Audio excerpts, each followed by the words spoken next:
una actualización en queratocono y crosslinking, una revisión de casos personales tratados en Pasteur con su seguimiento.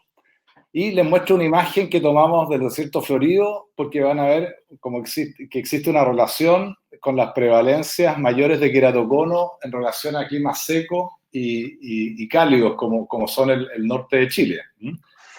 Y también yo creo que es bien importante que nosotros aprendamos a tener así como el sexto sentido para ir captando todo lo que son formas frustras de queratocono, que es este grupo tan importante que se presta también para errores cuando uno evalúa cirugías refractivas, fotoablaciones, y tener, digamos, algunos elementos para estudiar estas formas así como intermedias, que son siempre más difíciles que los queratoconos ya declarados. Pero acá específicamente, el tema hoy día son queratoconos de Frenton y crosslinking, ¿ya?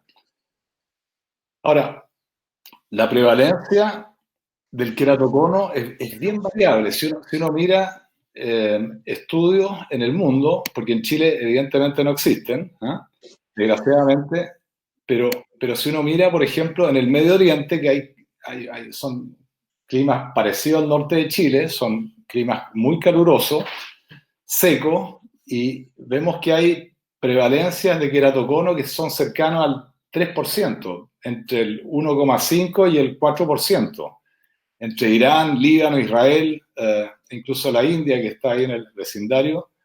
Entonces son prevalencias muy altas de queratocono, y si uno se fija en el cuadro acá de las formas frustras de queratocono, esas zonas grises son muchos más. Entonces es importante saber que esto no es un cuadro rarísimo, es un cuadro que es bastante frecuente. Ahora, al parecer en climas más cálidos es más frecuente, y en climas más fríos es mucho menos frecuente. Por eso esta diferencia de prevalencia que es tan importante, entre 0,068 y 4%. Y hay una relación con familias, pero la genética es bastante variada, así que no nos vamos a meter en ese tema. Vemos acá dos clasificaciones de queratoconos que entre ambas coinciden en estados de progresión, que consideran las curvaturas corneales anteriores, que son estas, en los diferentes estadios, la paquimetría corneal que va, ¿no es cierto?, de 300, entre 490 y 300 micras, y las cicatrices. Estas dos cicatrices, o sea, estas dos clasificaciones, que son la de Amsler, Krummeich, Alvio y Schabajek, esta es como la antigua, y la de Belling-Duncan es como la más vigente, porque además considera la cara posterior de la córnea y considera las mejores visiones según los grados, los estadios de avance del queratocono, ¿no? Vemos acá que en los estadios más iniciales tiene visiones normales con lentes, y en los estadios más avanzados ya empieza a ser más mala la visión. Mala la visión con lentes ópticos, por supuesto. Entonces, yo les voy a compartir algunos tips que me parecen súper importantes cuando uno, digamos, quiere sospechar un queratocono, porque un queratocono así declarado es muy, muy fácil, pero por ejemplo, cuando ustedes ven una persona en la consulta, una persona joven con rinitis, conjuntivitis alérgica, atópico, alta exposición a luz ultravioleta y tiene problemas de visión, ustedes a ese paciente le hacen una autorrefractometría, y yo creo que en general es muy importante pedirla con queratometría, la autorrefractometría, porque nos permite a veces, ¿no es cierto?, ir sospechando cuando hay valores queratométricos altos, de 45, 46 dioptrías o más. Entonces ahí uno ya tiene que ir un poco como sospechando que algo raro puede haber. Y la otra cosa que no está muy descrito, pero yo creo que ustedes lo saben y se han dado cuenta, y para mí es importante, es que la autorrefractometría es mucho más mala que la visión lograda sin corrección. O sea, ustedes se encuentran con un paciente que tiene visión 0,9 y ven que el autorrefractómetro dice un menos 4,2, 4,5 cilindros a cualquier grado. Entonces, ustedes dicen, pucha, no hay una correlación entre una persona que es 0,9 sin corrección y un astigmatismo de 4 y tanto. Algo raro está pasando. Yo creo que ese es otro signo como para sospechar. La astroskopía, evidentemente, es muy fácil de hacer, y las sombras en tijeras son un signo precoz de queratocono, formas frustras de queratocono. Y antecedente de LASIK también es importante. Entonces, teniendo esos elementos de sospecha que son como bien inicial en la consulta, uno tiene que ir inmediatamente a pedir una topografía corneal y buscar signos al examen biomicroscópico, pero estos signos son mucho más tardíos. Todos estos signos son mucho más tardíos que lo que hablamos como sospecha clínica. Dentro de esos signos vemos los pliegues estromales profundos, vemos estos anillos de Fleischer, pero ya cuando son queratoconos más declarados, que son estos anillos así pigmentados, medio ocre, como en la base del cono. Esto que es muy avanzado, la protrusión cuando el paciente mira hacia abajo, el signo de Manson, y el leucoma denso, secuela de un hidrops corneal. Pero son mucho más avanzados, estos elementos ya biomicroscópicos. Acá tenemos un slide interesante que muestra que los sospechosos de queratocono, la forma frustra y los queratoconos preclínicos, en general se diagnostican mejor y fácilmente con la sospecha topográfica y los hallazgos retinoscópicos. Unido a lo que yo les decía de los elementos autorrefractométricos de sospecha, la queratometría. Y el queratocono ya declarado se ve cuando hay digamos, una normalidad en la lámpara hendidura, como les dije, y los criterios de Pentacam, que también uno los podría estirar un poquito más, porque también hay elementos de sospecha en el Pentacam. Acá vemos dentro un trabajo que muestra con qué cosas nosotros podemos ir sospechando y declarando como elemento importante, porque en el Pentacam hay tanta información que uno se marea. Entonces es interesante cómo este cuadro nos muestra los 3 datos de mayor valor cuando tenemos un Pentacam. Para el queratocono ya declarado, tenemos el BAD-D, el Belin-Ambrosio, el display, y estos son los valores. El cutoff de 2,38 tiene una sensibilidad y una especificidad bastante alta, y el coma vertical, aberración de alto orden tipo coma vertical, eso también tiene una sensibilidad arriba del 90%. Pero cuando ustedes se van a las sospechas de queratocono y ver los controles, ahí ustedes se encuentran con que el BAD-D y la asimetría entre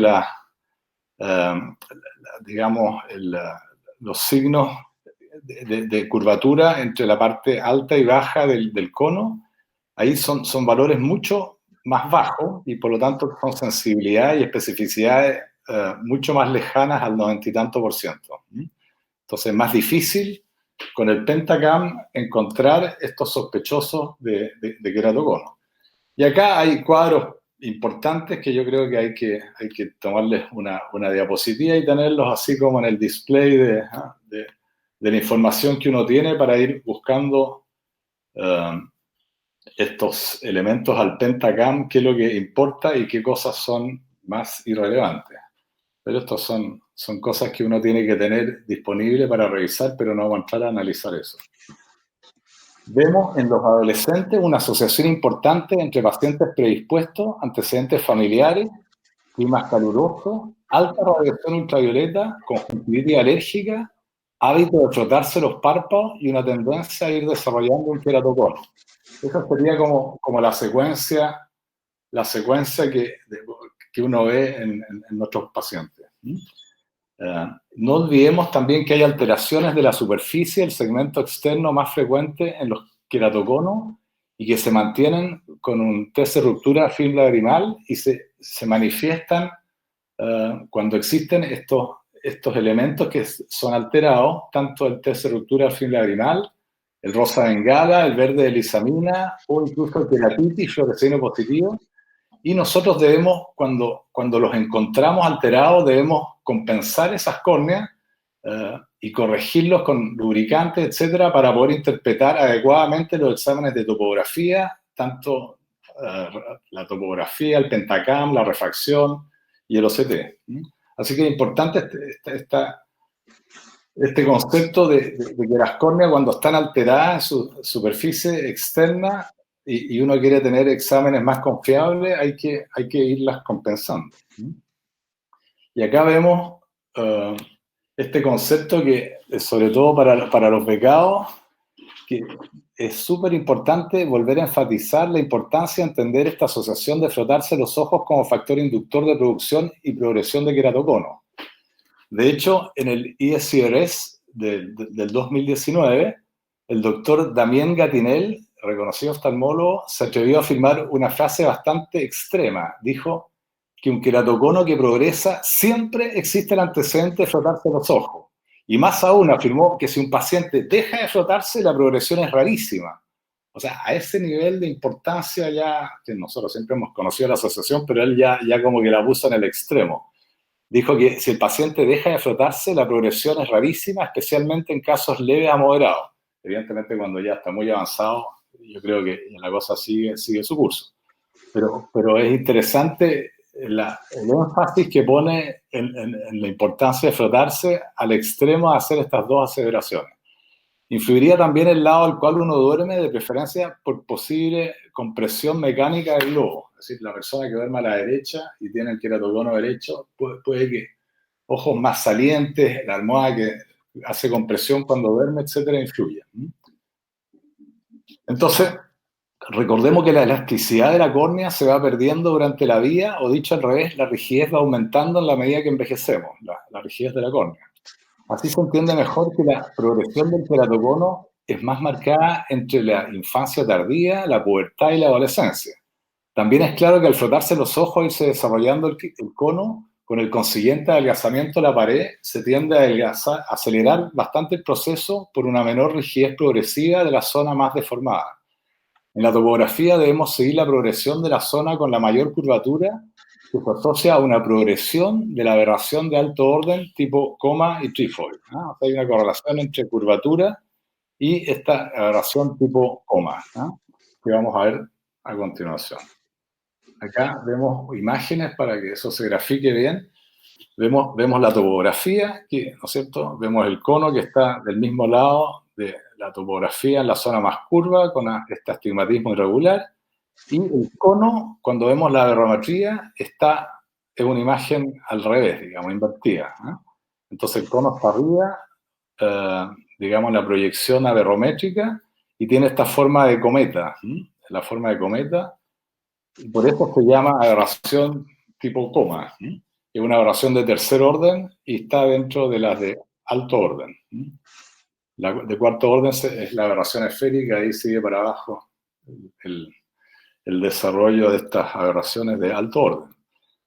Ahora, es súper importante este concepto de la neuroadaptación, porque es evidente que el queratocono frustro y el establecido hay que entender que se producen bastantes compensaciones y pocas molestias, especialmente en el ojo no dominante.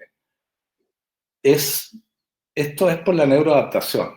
Y yo he buscado, digamos, información, bibliografía de neuroadaptación en queratocono y realmente no hay. O sea, es un capítulo absolutamente virgen en la literatura y no hay mucho escrito sobre eso, por lo tanto yo creo que es un área interesante para uno ir, digamos, investigando y trabajos futuros nuestros.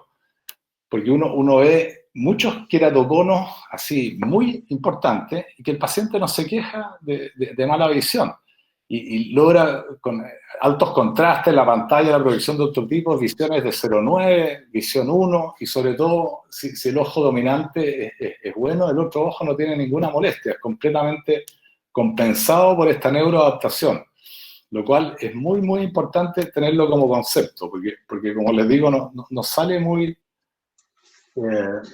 enfatizado eso en los trabajos. Y acá vamos a ver entonces otra herramienta que ayuda a diferenciar las formas iniciales de queratocono en las córneas normales. Esto es bien importante porque hoy con nuestro ST OptoView podemos realizar este estudio de epitelio corneal, que antes era una cosa absolutamente inalcanzable, y hoy lo podemos hacer, este estudio de epitelio, para diferenciar los falsos positivos y negativos del queratocono inicial. O sea, esto sería como otro signo entre menor y mediano para arriba, pero que nos ayuda a clasificar bien estos casos así iniciales en que hay dudas. Vemos acá lo normal del epitelio corneal es el aspecto en que vemos acá a la izquierda, esto es como el aspecto así como más típico, el epitelio, estamos hablando no de la paquimetría completa, sino que el epitelio abajo es más grueso y arriba es más delgado en los normales. En cambio, en el queratocono, la zona de epitelio más delgado está proyectada sobre la proyección del cono. Entonces, son totalmente distintas estas dos imágenes. En cambio, la córnea total, la paquimetría total es al revés. O sea, la córnea es más gruesa arriba y tiende a irse adelgazando un poco hacia abajo. Eso es la córnea total, el espesor total. Esto es el epitelio. Y acá vemos en los distintos grados de progresión del queratocono cómo se va desarrollando esta imagen, que es bien característica, pero desde el principio, en los grados muy, muy discretos, se ve esta imagen así que se proyecta, y yo creo que es de bastante ayuda para los casos así, las áreas grises, ¿no? Vemos arriba estas topografías que uno puede, digamos, tener falsos positivos y pensar que de repente uno está en presencia de una topografía anormal, pero si se encuentra con esta disposición de epitelio que tienden a ser más normales, uno puede ayudarse como un elemento más para decir esto es normal y no es una ectasia real de la topografía. Esto fue recién el año 2011, se empezó a describir, y fue el doctor Reinstein, que fue el primero que empezó a hablar de este tema. Pero hoy día, como les digo, gracias a las imágenes que tenemos, al Octavio nuestro y la capacidad de medir bien el epitelio de la córnea y cuantificar bien, hoy día lo podemos hacer en nuestra clínica. Y eso tiene mucha importancia porque nosotros podemos evitar ectasia porque podemos evitar falsos negativos. Hay córneas que parecen normales, pero tienen una disposición del epitelio que son altamente sospechosas y son anormales. Entonces, estos serían queratocono enmascarado por topografías normales. Entonces, es importante tener eso claro porque acá, en este grupo, pueden haber bastantes ectasias que uno puede inducir con topografías que parecen ser absolutamente normales. Acá vemos también esta proyección, que las zonas más curvas tienden a tener epitelios más delgados, proyectados, los estromas más curvos, epitelios así más de menos espesor. Y acá Reinstein ya el año 2011 hizo un trabajo en que operó estos sospechosos a la topografía convencional, pero que tenían un epitelio normal y tuvo buenos resultados. Y acá les muestro algunos ejercicios para ir como remachando el concepto.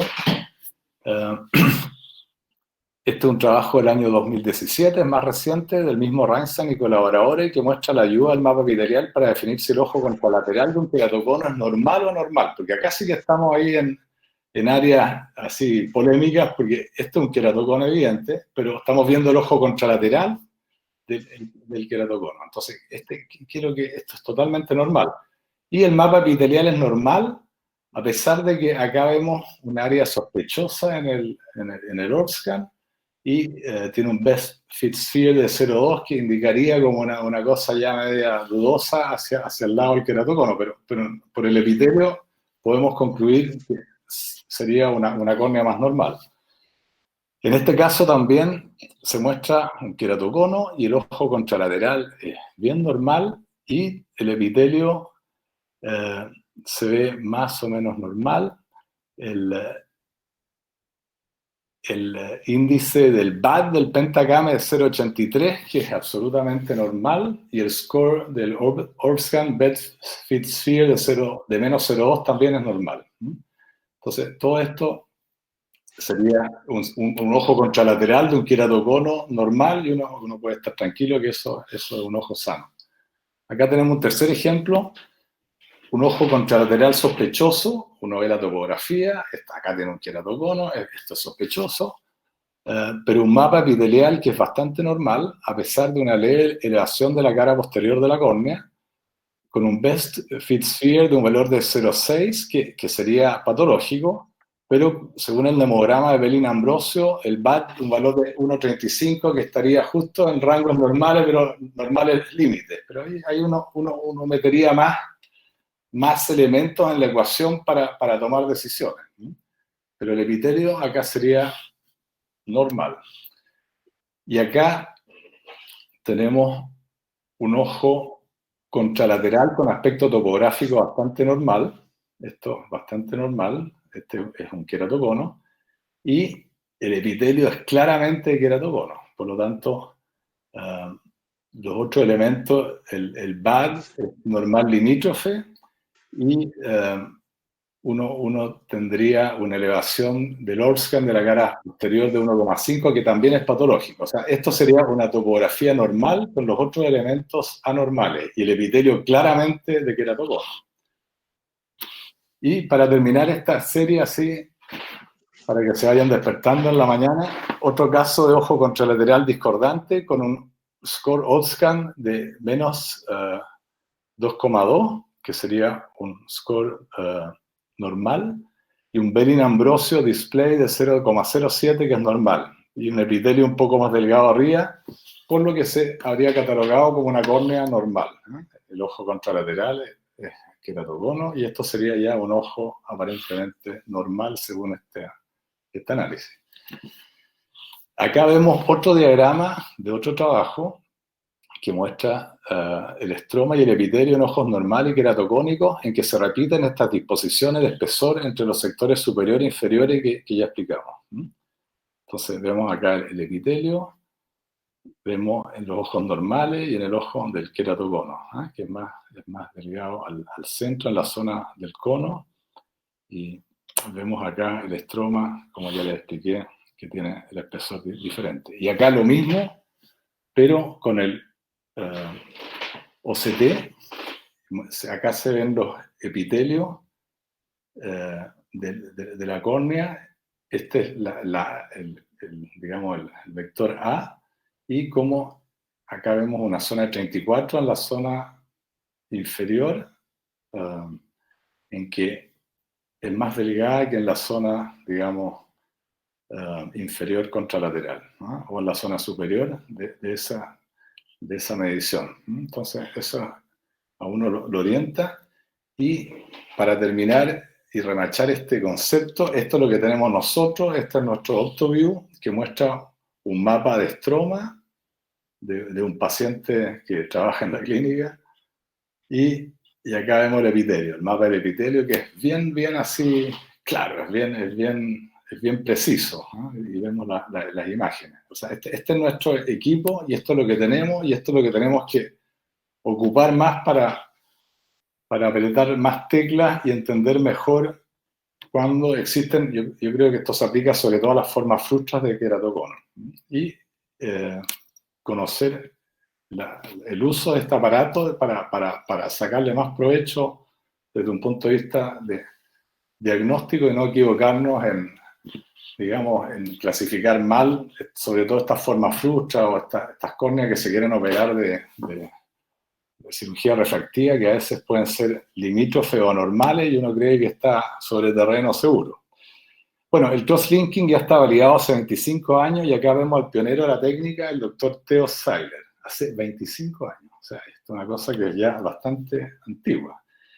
Y en el queratocono va bajando la resistencia tensional a aproximadamente la mitad del valor normal, resultando en una protrusión progresiva y descentrada del cono. El cross-linking rigidiza la córnea en aproximadamente 3 veces, o sea, en un 300%. Eso es más o menos lo que se va produciendo. Y en un metaanálisis de 11.500 ojos con queratocono y evolución natural, se pudo constatar que el riesgo mayor de progresión era la edad menor de 17 años y córneas con curvatura mayor de 55 dioptrías. Y acá vemos distintos autores con distintos criterios, más de una dioptría en un año, en la zona más, digamos, la topografía anterior, la queratometría anterior. Todos tienen eso, 1,5 en 6 meses, Vinci Guerra, que vino a Chile, paquimetría alterada, mayores cilindros, en fin, hay distintas clasificaciones, no hay un acuerdo así unánime, pero casi todos están de acuerdo en que por lo menos una dioptría en un año en personas de riesgo de progresión son criterios como para decir esto está progresando y uno debería decidir hacer algo para evitarlo.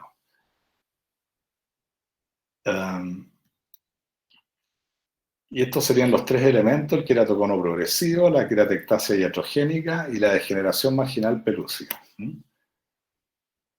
En cuanto a la conjuntivitis atópica, sabemos que hay una relación importante entre queratocono, como ya dijimos, y queratoconjuntivitis atópica. Es importante tratar preventivamente, en caso necesario, con antiherpéticos y lubricantes, previo al crosslinking, porque recordemos que el crosslinking podría descompensar una queratitis herpética. Entonces, cuando hay esa asociación, hay que saber que no es tan raro y hay que tratarlo preventivamente. Hay que tener ese elemento presente.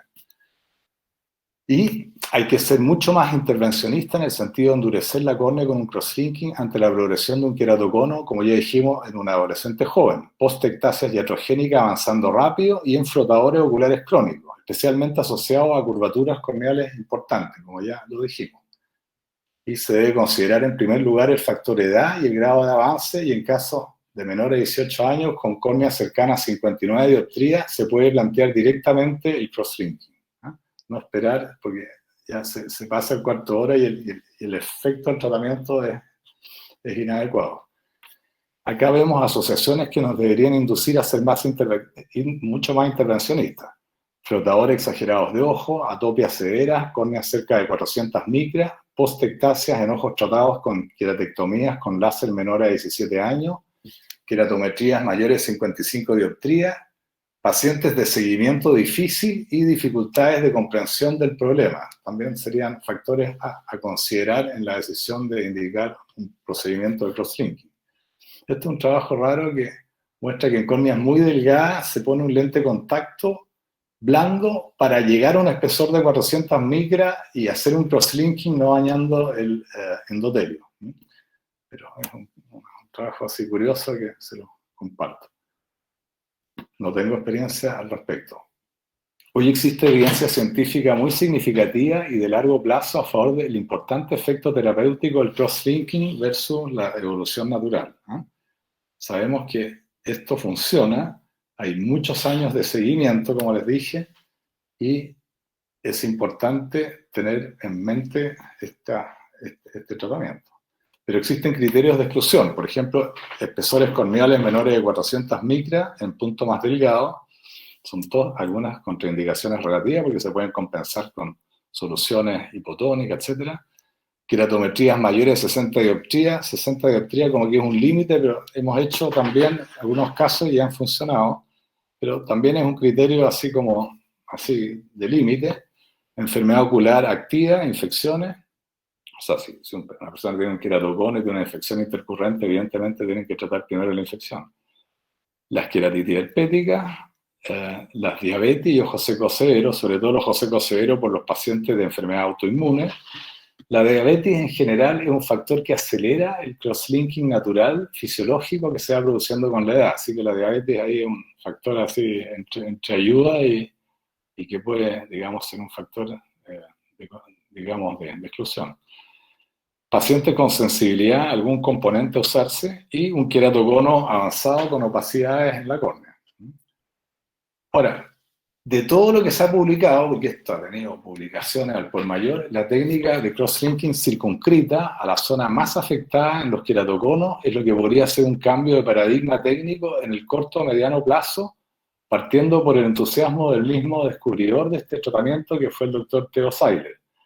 El principio es que en vez de endurecer la córnea en el diámetro total de, 9 milímetros, que comprende la zona más incurvada y la córnea normal, que es lo que hacemos actualmente, se trate solo la córnea con la zona anormal. Entonces es como una proyección del tratamiento como más personalizado al problema que tiene el paciente. Y yo creo que esto realmente tiene un potencial importante, porque hay equipos, estudios y tratamientos pilotos en marcha que nos van a aclarar, yo creo, en el corto plazo la conducta recomendable, pero yo creo que acá va a haber algo que vamos a, probablemente, que va a trascender respecto a lo que estamos haciendo. Las ventajas del tratamiento customizado circunscrito son además un menor tiempo de repitelización y sus consecuencias ventajosas sobre el Haze y el riesgo de infecciones. Y tenemos que los resultados mejoran los aplanamientos entre un 40 y un 60%, los aplanamientos en queratometría de más de una dioptría, y se logra un aplanamiento de más de 3 dioptrías en el doble de los casos con el tratamiento customizado versus el estándar. Y hay que tratar de circunscribirse a este rango de topografías alteradas, entre 50 y 60 dioptrías.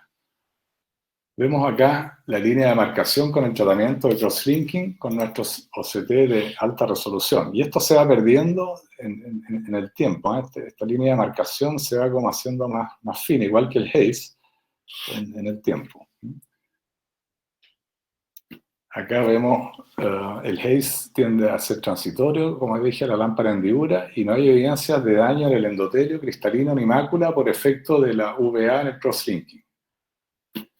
Acá vemos un resumen comparativo de diferentes tipos de crosslinking, siendo el convencional, con remoción del epitelio, el único probado por la FDA. El inconveniente es que es más lento, ya que dura 60 minutos más la remoción del epitelio, que a veces entre que uno prepara todo deben ser unos 70 minutos de procedimiento en total. Pero los otros se habla mucho porque son más rápidos, pero el efecto aparentemente nunca ha sido superado por estas otras técnicas. O sea, ha sido igualado, parecido, acercado, sobre todo con ventajas prácticas, menor uso de pabellón, menor tiempo. Y acá se ve que incluso en metaanálisis se constata una mayor efectividad en el crosslinking convencional versus los acelerados, en efecto rigidizante y en la profundidad de la línea de demarcación versus otras opciones.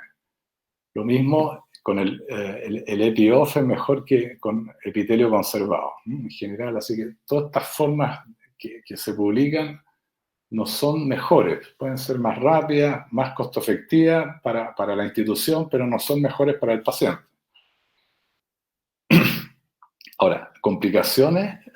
Este centro de Bordeaux, de grandes casuísticas, las tasas de complicaciones serían entre 2 y 3%, pero complicaciones igual son bajas. Queratitis infecciosa, queratitis estériles, edemas de córnea, hay un caso de IROPS, es como raro. Acá vemos Haze e infecciones corneales son riesgos de tratamiento, yo creo que son como de los más importantes. Y esto también está descrito, el síndrome de toxicidad por liberación de radicales libres, que sería un inductor de una descompensación endotelial, pero es muy raro, eso es excepcionalmente raro. Veremos ahora una experiencia personal y tabulación en queratoconos primarios y crosslinking, con la técnica de EPI-OFF convencional descrita por Theo Seiler. Vemos acá también el desierto florido al norte de Huasco. Les presentaré una experiencia personal en Pasteur. Nos facilita comparar las topografías porque hemos mantenido el OPD-NIEC con 3 cambios de equipo, pero que son comparables entre sí. Después, además, hemos agregado el Pentacam y el Topolizer Allegretto. Hoy día tenemos 3 topógrafos y nos sirve entonces para ir comparando los casos antiguos con los más, digamos, recientes. Esta es la tabla, son 32 pacientes que les voy a presentar la experiencia, que no son pocos, y con seguimientos, digamos, de hasta 100 y tantos meses. Y vamos a ver los efectos y qué es lo que ha pasado con esos pacientes. En general, si ustedes se fijan las visiones, estas son las visiones con lentes ópticos, no con lente de contacto. En general, las visiones son bastante aceptables. Uno ve a ese, como les digo, queratoconos, que uno ve las topografías, que les voy a mostrar algunas, y uno dice, es imposible que esté vendido. Pero hay bastante, es bastante interesante ese análisis que vamos a hacer después. Este es el tratamiento convencional, que es lo que hacemos nosotros. Y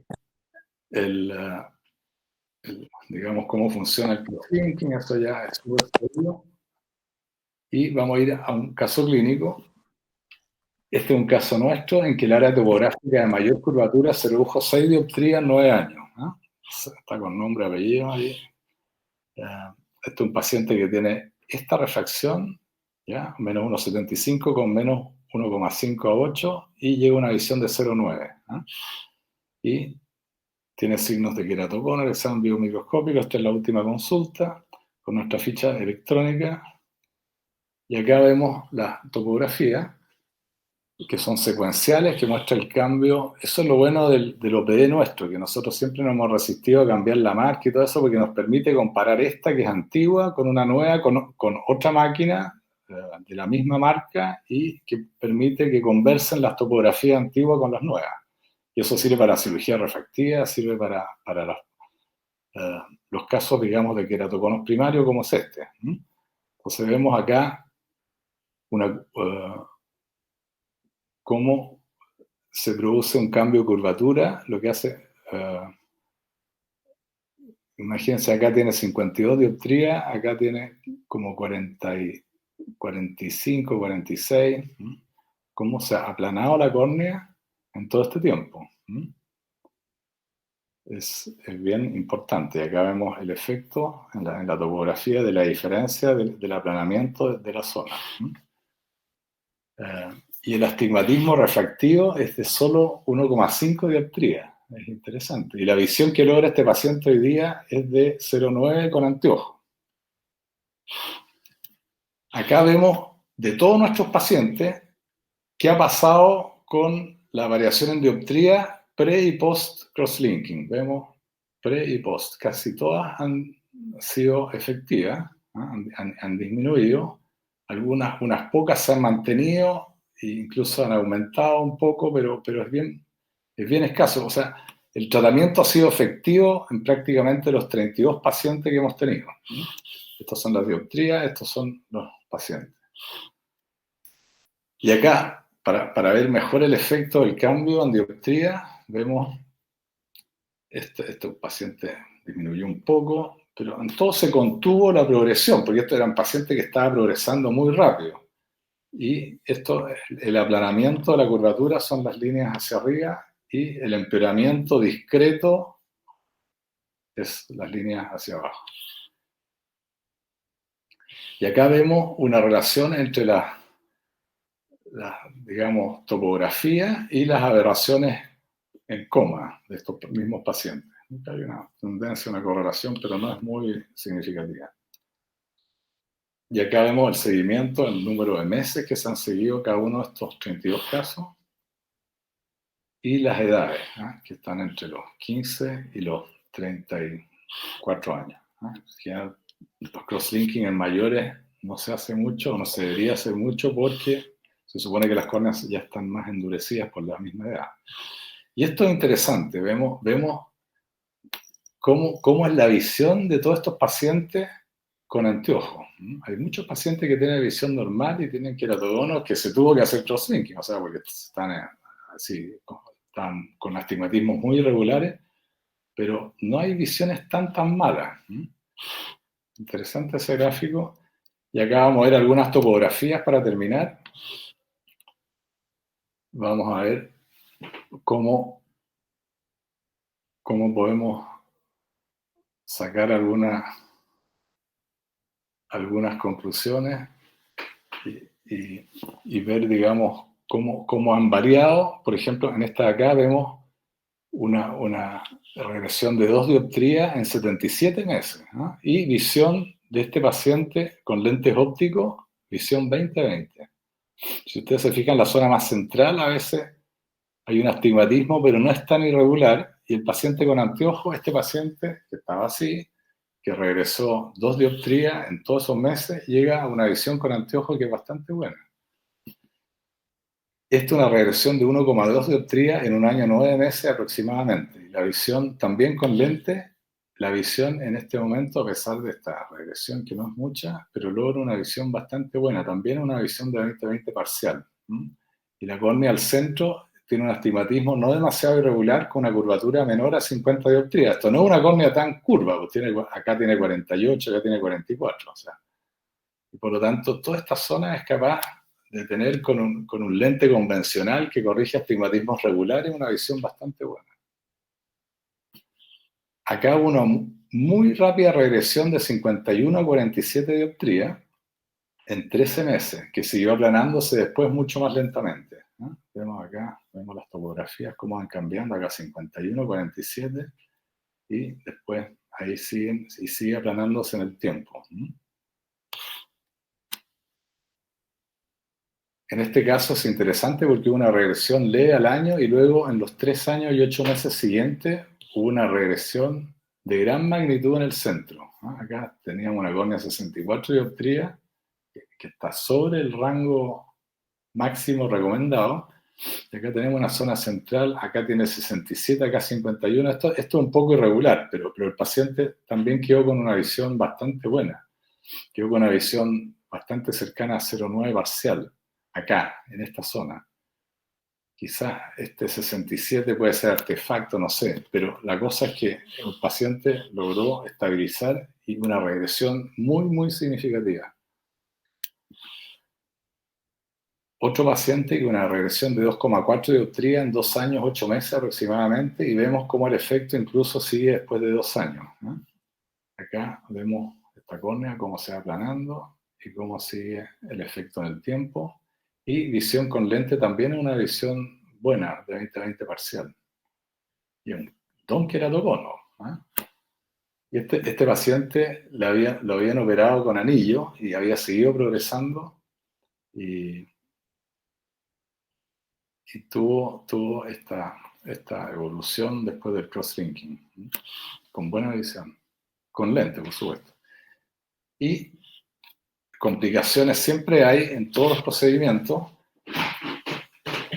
Y nosotros tuvimos acá en esta serie opacidades estromales, pero sin mucha trascendencia sobre la visión. Yo diría que este grado de Haze y un poquito más que esto es lo más grave que tuvimos como complicaciones, ¿sí? Y progresión leve del queratocono en un par de casos, ¿ya? Y no tuvimos infecciones, infiltrados, úlceras ni abscesos corneales, ¿sí? Vemos acá también que existe este recurso que es el lente contacto, que nos permite también estos lentes contacto que tenemos en la clínica, que son estos lentes de apoyo escleral, que ayudan bastante también a mejorar la calidad de visión en aquellos casos que con lente, que debería ser la mayor parte de los queratoconos, que con lente no se logra una buena calidad de visión. Son estos lentes semirrígidos, de apoyo escleral, y tienen un poco de suero fisiológico acá en esta, digamos, interfase entre el lente de contacto y la córnea con queratocono. Y para terminar, algunas sugerencias. Y en esto yo creo que deberíamos meditar algunas de estas cosas porque creo que pueden ser de beneficio para todos. Yo creo que deberíamos incluir una topografía sin costo entre 6 y 9 meses post-lásico PRK con un control oftalmológico indicado en el carnet de alta para detectar precozmente las raras ectasias y para que los pacientes sigan con la indicación escrita en el control. Yo creo que hoy día con el crosslinking y estos casos que a veces uno se puede equivocar o puede, digamos, entrar en zonas quizás de posibilidad de ectasia, el hecho de no seguir activamente los pacientes operados es un gran error, porque como el paciente muchas veces tiene el ojo contralateral que ve normal, puede llegar con una ectasia declarada y ya bastante tardía, de mal resultado si uno la trata. Entonces, por lo tanto, el seguimiento dirigido yo creo que debería ser un must, así, una obligación institucional. Y decir al paciente que en 6 meses él tiene que venir, ponérselo en carnet de alta y que no hay costo para esa topografía, para que el paciente se controle y uno vea ahí cualquier cosa, o los 9 meses, no sé, pero yo creo que eso yo creo que hay que implementarlo. Después los pacientes LASIK, PRK y queratocono deberían ser además llamados y recordados a sus controles cada 6 o 12 meses, justamente un poco para lo mismo. La ficha electrónica actual es fundamental para reunir información en trabajos retrospectivos y prospectivos, ¿no? Y ahí yo creo que nosotros hemos dado un gran paso adelante con esta ficha que disponemos. Vamos a decir unas palabras más adelante. Hoy podemos integrar fotos y exámenes, protocolos operatorios e historia clínica, cosa que antes era imposible. Hacer una recopilación antes era absolutamente titánico, como trabajo, como esfuerzo. Hoy día lo podemos hacer desde la casa. Debemos estar preparados para adquirir los avances que vienen en crosslinking, este topo guided que les digo, que quizás nos permita a futuro pensar en tratamiento de crosslinking y PRK en casos muy bien seleccionados. Claro, cuando uno tiene una técnica que permite tratar sectorialmente, quizás uno pueda hacer esto que hace Canelopoulos, de tratar casos que son intolerantes al lente de contacto y que son ectasias, queratocono, tratarlos con una PRK un poco para mejorar la visión sin anteojos, o sea, y visión con lentes ópticos, y que hoy día acá nosotros nunca hemos pensado en hacerlo. Pero quizás esta técnica permita dar un paso, no tanto en esa dirección, pero en un mejor manejo del queratocono en general. Como sexto punto, yo creo que debemos diseñar trabajos prospectivos con nuestros excelentes becados y colegas del Hospital San José como parte importante de nuestra actividad y la de su formación. Y en ese sentido, trabajo sobre queratocono y neuroadaptación en relación a sus aberraciones de alto y bajo orden, tolerancia a lentes de contacto de apoyo escleral en el queratocono, mejores opciones tópicas en conjuntivitis alérgicas con o sin queratocono, o sea, cómo tratar la parte de prurito, juntar nuestros pacientes y tecnología para diseñar trabajo en crosslinking y desde ya ofrezco compartir esta experiencia. Finalmente, deseo agradecer a nuestros excelentes tecnólogos médicos, Nicolás, Diego, por su muy valioso trabajo y cooperación, a Ricardo Aguirre por su ayuda y al doctor Jaime Zacharía por su eficiente dedicación a la ficha electrónica, que nos permite, como ya dije, sacar información remota, incluyendo imágenes para hacer estos trabajos con mayor dedicación y desde nuestro hogar. Muchas gracias.